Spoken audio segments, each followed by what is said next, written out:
Okay, we're going to shift gears. This is going to be our fireside chat without a real fire. And we're really delighted to have a special guest with us here today. Teddy Beckley is the Chief Technology Officer at Land O'Lakes, and he'll be joining me on stage. So again, Teddy Beckley is from Land O'Lakes, up in Minnesota, as he said, coming for warmer weather down to Illinois. You know, we're a vacation destination, apparently. It is if you live in Minnesota. Land of 10,000 lakes and the origins of the company name. Teddy has a really interesting story of how he got to be in this role.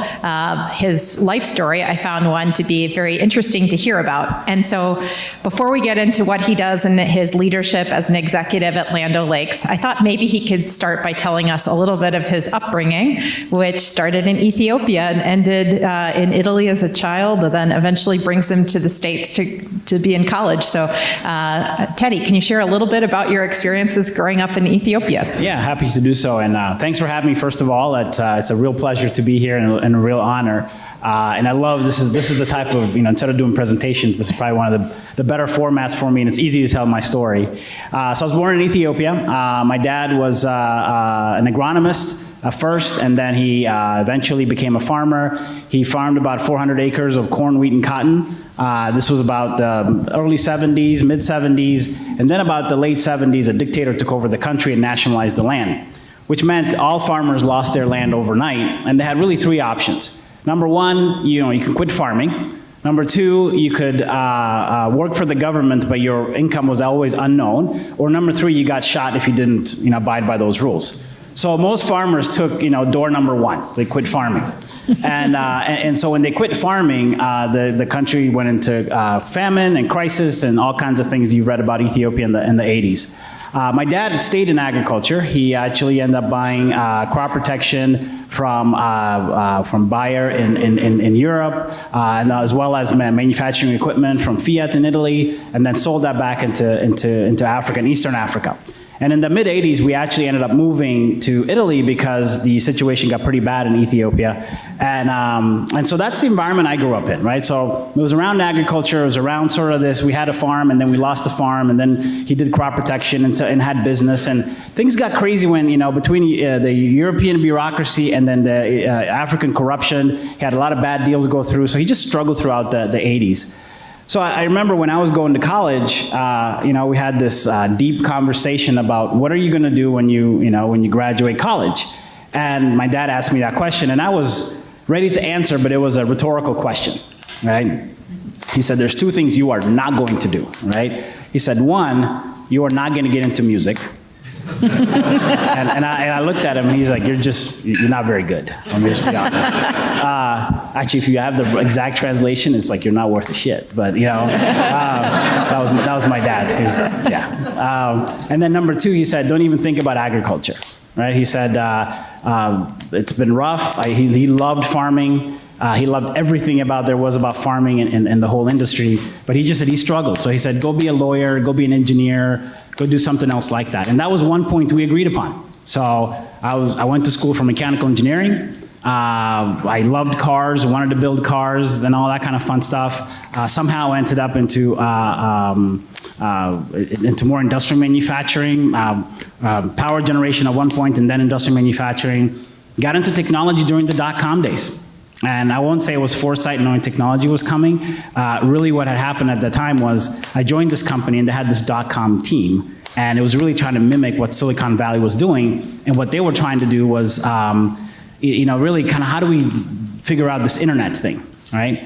And I joined that group because they were allowed to, mimicking Silicon Valley, they could wear t-shirt, shorts, jeans, and all that. And I was 24 years old. It sounded awesome. So I joined that group, and then 2 years later, things went bust.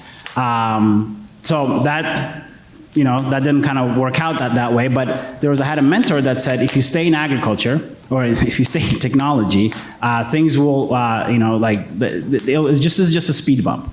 I listened to that message, got into coding, and then project management, business analyst, everything else you can run by IT.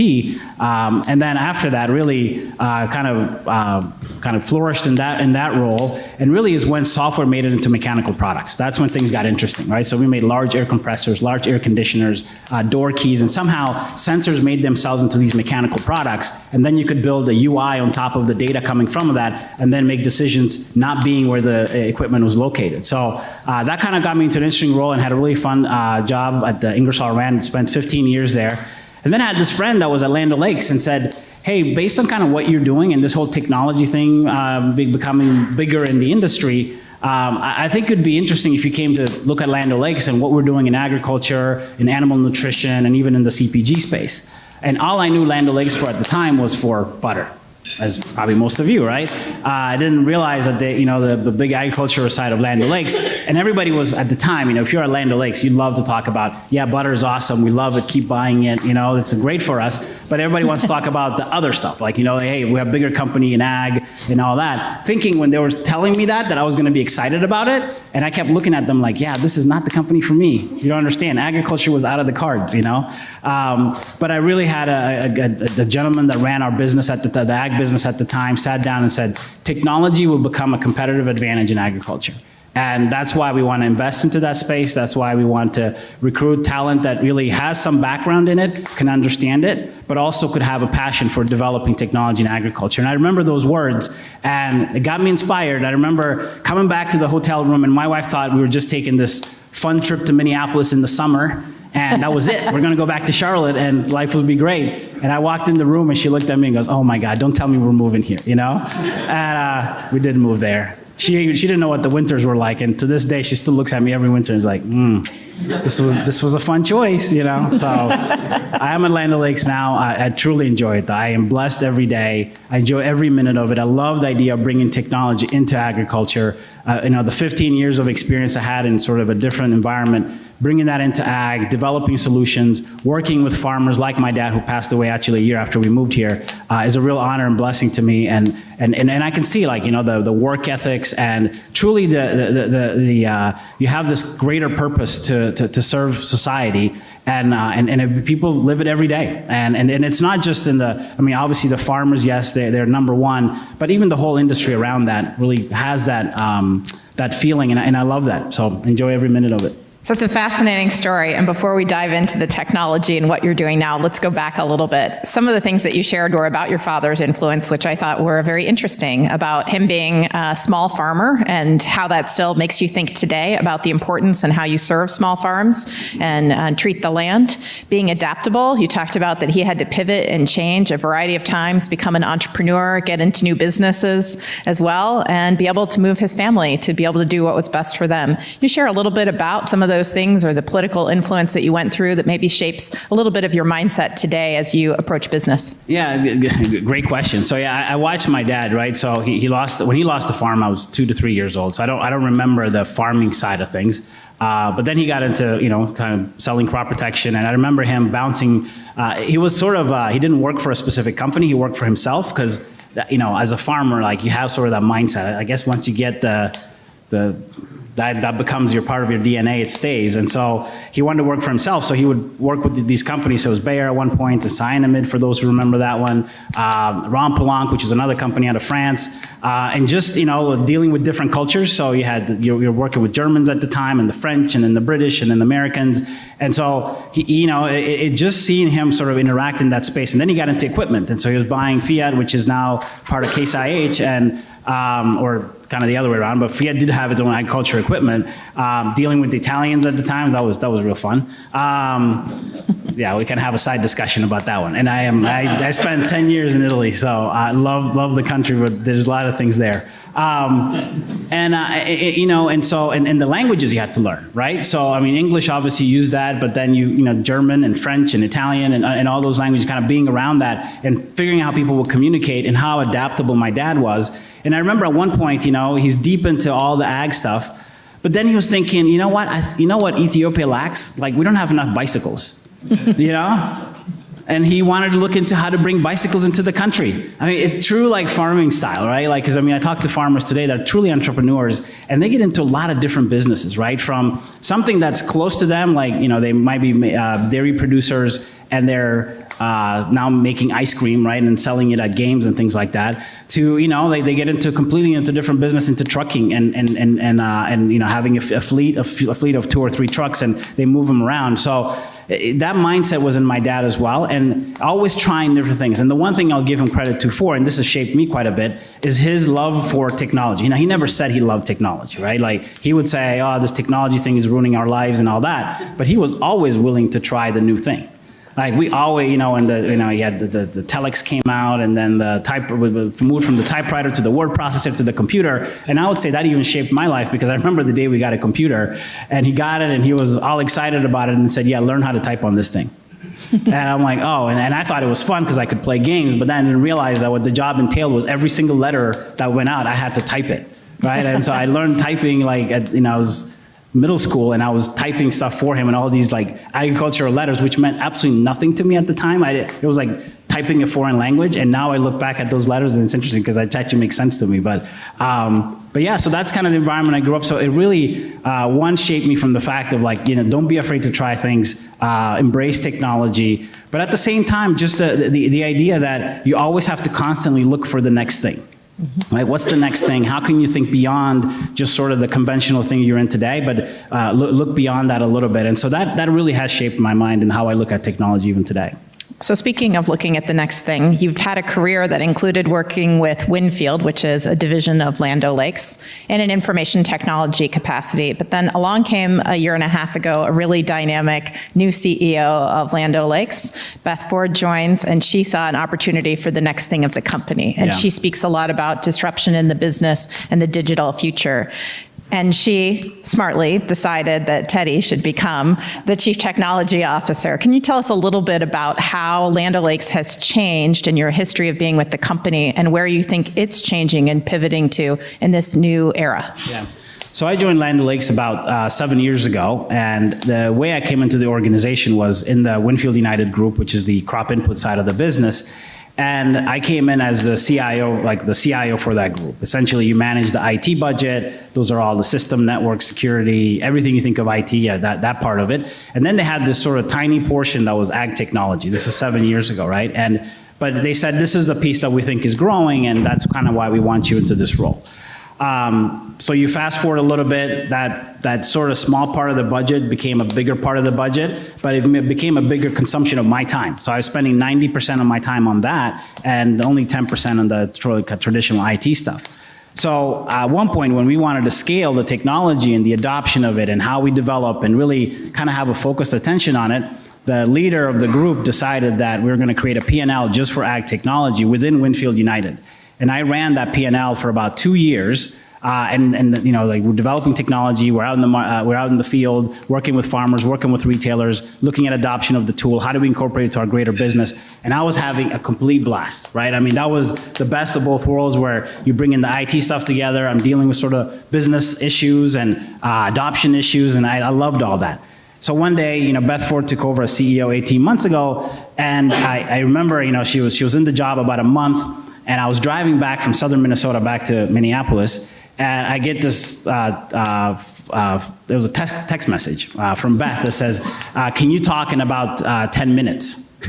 My answer is yes, I can talk to you in 10 minutes, you know? You don't want to say no to that. So she calls up and says, hey, look, we're making some changes, you know, obviously we're changing the leadership team, and we want to what we've done in technology within Winfield United, how technology has become part of the DNA of that organization and how we go to market. We want that to be sort of the model for all of Land O'Lakes. So we want to figure out an animal nutrition business, which is Purina. How do we use technology in that business to be able to start to complement the business, but then eventually become part of the business and make that digital transformation. And same on the dairy side, right? So the dairy side, there is a CPG side where we actually make the butter and sell it into stores. But up front, there is working with the dairy producers, which are owners of the Land O'Lakes cooperative, at least part owners. And we take the milk from them, and so they have to manage their cows, and we bring that in. And then, so how do we use technology in that space to make them more efficient, more profitable, more sustainable? And so that was sort of the premise of kind of creating this new role of a Chief Technology Officer. And it's kind of an interesting role because it's It's a combination probably of a CIO which is Chief Information Officer, and a Chief Digital Officer, right? So you put those two together, and that's the intersection of those two roles, where I actually literally feel like I have two separate teams, right? So one is the traditional IT, which, by the way, I wanted to stay away from that, and Beth was like, no, that comes with you. We want to use the horsepower of that organization and the knowledge that they have to be able to infuse that into more of our business counterparts, or your business counterparts. So I also have a team of these, transformation agents, right? And they're agronomists, marketers, customer service, sales in some cases, a lot of field folks. And, it was really fun to bring, IT folks together with agronomists and see that interaction, which didn't go very well at first. But over time, it's fun now to see how an agronomist has become more tech savvy and talks IT, and watch an IT person be more agronomically, like, make those kind of conversations and discussions. And that's actually a rewarding process for me. So that's kind of how the role is set up today, and how what's called Chief Technology Officer is for that reason. And in that role, you've started working on some really cool new technologies as well. So some of them that we had the chance to talk about was using voice recognition, that farmers can pose questions and get answers, or things like computer vision or video monitoring. Tell us about some of the hot areas that you think are exciting, that go beyond just traditional IT and look towards the future. Yeah, absolutely. And that's when when I realized Beth's vision was correct, because when we start talking about emerging technologies, right? And so, I'll put artificial intelligence at the kind of higher level overarching theme there. But you kind of break that down and you get into machine learning, and there's all sorts of advanced reinforcement learning and deep learning and all those things. You can get into that. And you can create crop models from that. So, or natural language processing, which kind of using voice, or computer vision, kind of seeing the machine actually seeing something. That's when the technologists and the technology folks got excited, right? Because they wanted to mess around with that technology, and applying it to a real world problem in farming was something that was exciting. So,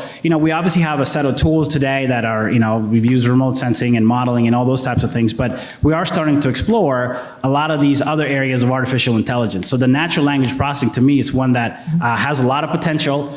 We're still at the very, very early stages. So how many people in the room have an Amazon Echo or a Google Home? Yeah, see, most of you. It's interesting, because you go to a farmer crowd, the hands go down a little bit, and then I'm like, don't worry, go get it. It's not that dangerous. But the conversations are becoming smarter every day, right? And if you think about it, the device, the hardware doesn't quite matter. It's the software behind the scenes. And like I said, it's early stages, because you're asking a question and you're training the machine to be able to answer in a certain way. Now, it happens really fast, because you have to understand your intent. But you could see how in farming this could go a variety of ways, right? So if you're a farmer, you could be in the cab, or you could be at home and start asking questions. How are my field doing? Which one is my worst performing field? And the machine can answer with those answers, right? So and say, this is the field that has the most issues. Here's the type of diseases that are in the area. So we're kind of playing with that and starting to see how we create the right conversation so it doesn't feel awkward, but it's things you want to ask. And the idea is, let's stop the touching of the buttons, right? So, which is a little bit of a barrier to adoption in some cases, right? Because if it's on the phone, that's not that bad, but if you have to get on a computer, pull up a map, click 7 times before you can actually get to the answer, you might not do that as often as you think. So using voice becomes a much easier way to be able to interact.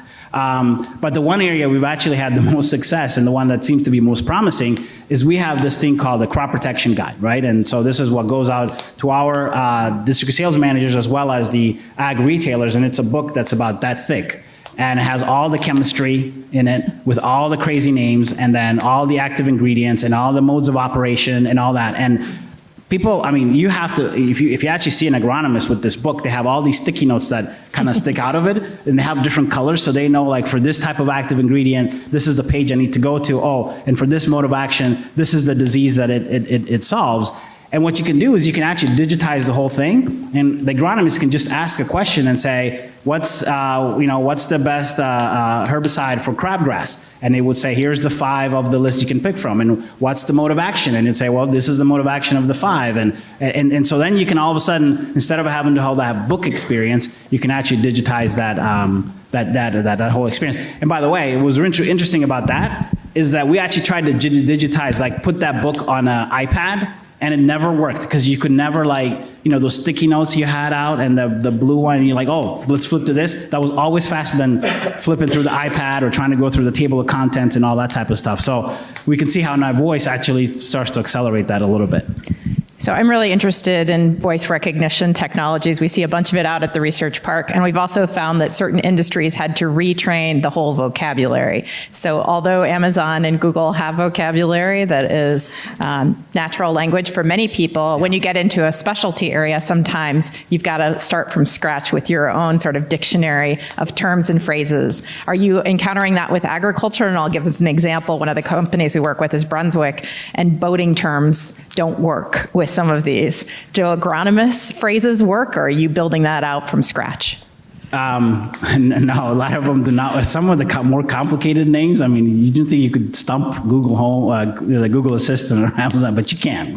It all of a sudden starts to say the name and it comes out and sounds nothing like the way it's supposed to sound. So some of those key words, you have to retrain that. What's nice about, both platforms, but even the Google more so than the Amazon one, I think, is everything else comes along with it. So all you have to do is train them on those vocabularies and what those things mean. But as far as understanding the intent, the different ways to ask the question, like all that is sort of built into the platforms as they come today. Now it's how you put that together. So you have to actually construct the way you code for that, or at least you put it together, is a little different than coding where you do normal coding, because you actually have to think more like a person, and what is the question that's going to be asked, and what if let's say you set it up in a sequence of 1, 2, 3, 4, 5, 6, 7, and this is question number 7 is going to be this. But in reality, it may not be that way. Like you might actually get to question number 5, and then you want to ask question number 3 again, and then the whole thing goes haywire, because it's, oh no, I can't answer that, or I don't know what you mean by that. And it's like, wait, you just answered that a second ago. How do you know what it means again? So you have to actually define the whole conversations, which is super interesting. Another neat technology that you were describing is talking about traceability and the future potential for blockchain. It's an exciting area. A lot of companies are starting to dabble more so in the fintech areas than ag, but what do you see for the future and how it'll improve your supply chain performance and traceability? Yeah, so that for us is a specific, not necessarily the technology, but the whole concept of transparency and traceability becomes important, because we're actually a farm-to-fork cooperative, right? So we have our crop inputs business where we sell seed, crop protection, plant nutrition, and then you have the animal nutrition business, and a lot of the output from the crop input side, right? So corn, silage, alfalfa goes into the feed of animals, and if that animal is a cow, then our dairy producers own those cows and they produce milk, and then that milk then turns into butter and cheese, and then you find it at the store. So truly we have that gamut from end to end. And so we start to see these trends from consumers about wanting to know where their food comes from, right? So, I mean, people are a little bit, the organic and natural and GMO free. I mean, we can argue about that all day long, but we actually had recently a panel of Gen Z folks, and the one thing that did resonate with them was the whole concept of environmental sustainability. Like if you follow steps that are environmentally sound, if you have those practices in place, that's the company I want to buy from. That's the type of food I want to consume. And so we hear that and more. And so how do you then enable that sort of transparency or traceability, right? So if you were going to go buy a box of cornflakes at the store, where did all the ingredients come from? Well, first we have to, what ingredients are they, but where do they come from? That becomes an interesting aspect of it. But even for us, if you buy a stick of butter, you want to know, like, okay, where did the butter come from, right? And so enabling that is it's key, but it's not easy. Right? It's not easy at all. And I would say that even in the milk to butter piece of it for us is really difficult, let alone grains, right? So grains, we know that, you produce corn or soybeans from a field, but then multiple fields get combined. By the time it gets to the silo, there's more or to the grain elevator, there's more mixing that happens from there. So if you want to trace something back to a specific field, it's going to be very difficult. But we have to start, right? Same thing on the dairy side for us, right? So you have 2 dairy producers that start to produce milk. The minute our truck comes around to pick up their milk, if you picked it up from 2 dairy producers, you already mixed it in. By the time it gets to the creamery, it's even more mixed in. So we actually call them blockchain blackouts, right? So you just don't know what happened there, right? But you can make some assumptions. But we started out with this whole concept of transparency. So that's the thing that also consumers were talking about, is that I trust farmers. They actually have an absolute trust in farmers. They like to be closer to farming. But then, and their food comes in the store, but in the middle, they feel like there's this black box. Like, don't know what happens. I don't know about all these chemicals and preservatives that are in the food. Don't know why they put them in, and so, I can't understand the label in the back when I read it, and so therefore, like, I automatically assume, because I don't know, it's bad, right, or it's not good. So when something comes out and says natural, all of a sudden it's like, that seems like it's better for me.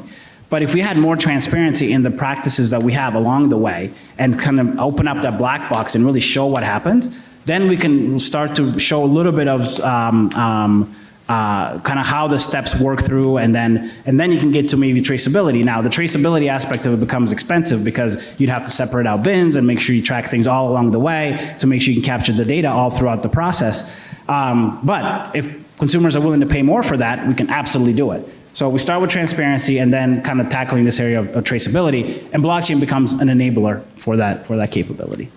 So it seems like Land O'Lakes, as a CPG company, maybe has a different perspective than many of the other ag companies, because you're touching consumers and seeing that pull. So I think it's really interesting, as you've described. I'm going to shift gears on another topic, because not only does Teddy have this role in leadership at Land O'Lakes, but he was also tapped, because he's an expert in many areas, as you can hear, to become the chairman of the FCC Precision Agriculture Connectivity Task Force, a federal task force looking at connectivity issues across the U.S. and these challenges of rural broadband or other types of connectivity that might be related to 5G or other connection points. We heard a question on that earlier today from USDA. What do you think about this, and how are you bringing together different partners to help address this challenge?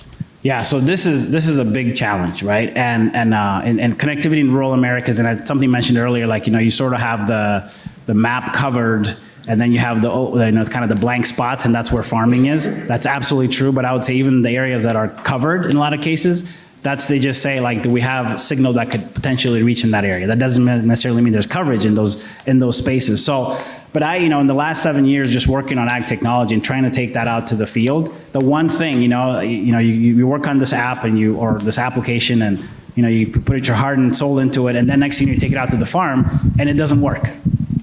And the farmer goes, well, your thing doesn't work. And it's like, no, it works, it just doesn't work right here, and but it's not a fun conversation to have, right? Because it's like, well, this is the connectivity that's here. And, and when we did some of the analysis, there's 24 million Americans today that actually don't have broadband, even in their household. Forget the actual fields, even the household. And there's 19 million of the 24 are actually in rural America. So that became a bigger issue. And then when you look at whether it's precision agriculture or ag technology being using that on the farm, but then you go a little deeper and you look at rural communities, and how about telehealth, right? Like, hospitals are far away and so is the doctor, but we could use telehealth, but if we don't have connectivity, that doesn't work. What about the kids going to school and they want to take AP classes? There's not enough of them to create a class, but you could do an online course. But if the connectivity is terrible, even at the school or at home, then you can't make that happen. We know consolidation is happening, so a lot of farms are consolidating. If those are exiting it, how do they reskill themselves? Can they take online courses, et cetera, et cetera? So this became a paramount problem that, as a cooperative, we had to get involved in. The Congress actually, in the last Farm Bill, said that, we need to take a look at this problem, and had bubbled up enough to where they wanted to put a focus on it. And so essentially tasked the FCC and the USDA to create a task force made up of individuals that are not in the space of telecommunications, but sort of had expertise from the outside to come in and make a set of recommendations about what are the needs of rural technology or broadband capabilities in rural America. Where are the underserved areas? Can we improve some of this mapping capabilities that seem to be a hindrance today to providing the right coverage? And then, what's the adoption rate look like if we had the right technologies in place? So we have about 14 individuals, talented individuals on this task force. It goes from SpaceX to John Deere to rural telco providers to rural electrical providers that are on the task force. We have some folks from the Farm Bureau. And our goal is to, get together. We get together about 3 to 4 times a year. Those are just the meetings, but we actually have meetings almost every week to tackle these 4 problems. And so there's a group coming together looking at that, and we're constantly working with the FCC and USDA to provide initial recommendations, but then more concrete ones in about 2 years. Well, I think it's incredibly important work of all of us who have heard this challenge, but also, as you said, for the impact it has on kids that are growing up in these communities. And the workforce of the future is going to be important. If they have to go to McDonald's to get internet in their town, that is hard. We hear kids that are using their phones because their computers don't have a connection, and so that's the only way they can write an essay, something like that. As you think about skills and we wrap up this discussion, what skills here at the University of Illinois do you think are most important for us to be training the students for the future to be able to implement all these great ideas you have in mind? Yeah, so I think one area, and it's interesting, it says Agtech right behind me. If you have an ag background, getting into technology, that's a phenomenal way to get someone who's got sort of the know-how and the expertise of just how the industry works, and then getting trained in more of a technical space or in computer science or electrical engineering or whatever that might be, but then still want to go back and maybe focus on agriculture. I think that's a great way to bring up talent. But then the other way around, what if you're somebody who's lives in an urban area, gets a technology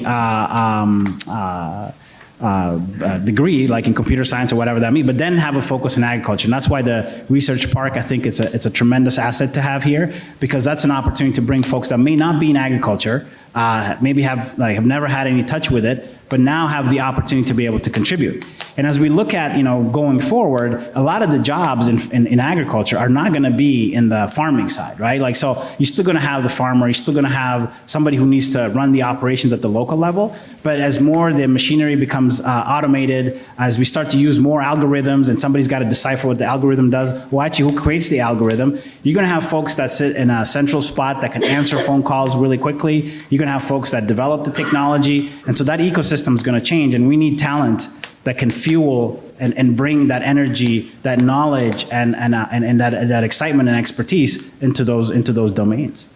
Well, you're definitely part of the story of making ag cool. So thank you, Teddy, for giving us all your insights. I think we could keep this conversation going. He's such a brilliant leader, and we're really excited to have you here today. So thank you for sharing your perspective. Absolutely. No, thank you very much for having me. Appreciate the time.